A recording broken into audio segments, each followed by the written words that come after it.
അക്ഷരപ്പൂട്ടുകൾ ആദ്യം തുറന്നു തന്നു. കുഞ്ഞിക്കാലടിയോരടി തെറ്റുമ്പോൾ കൈതന്നു കൂടെ വന്നു. ഉള്ളിനുള്ളിൽ അക്ഷരപ്പൂട്ടുകൾ ആദ്യം തുറന്നു തന്നു. കുഞ്ഞിക്കാലടിയോരടി തെറ്റുമ്പോൾ കൈതന്നു കൂടെ വന്നു.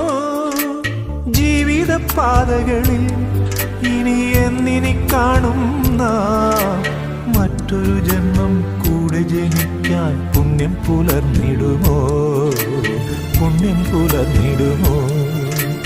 ഇന്നലെ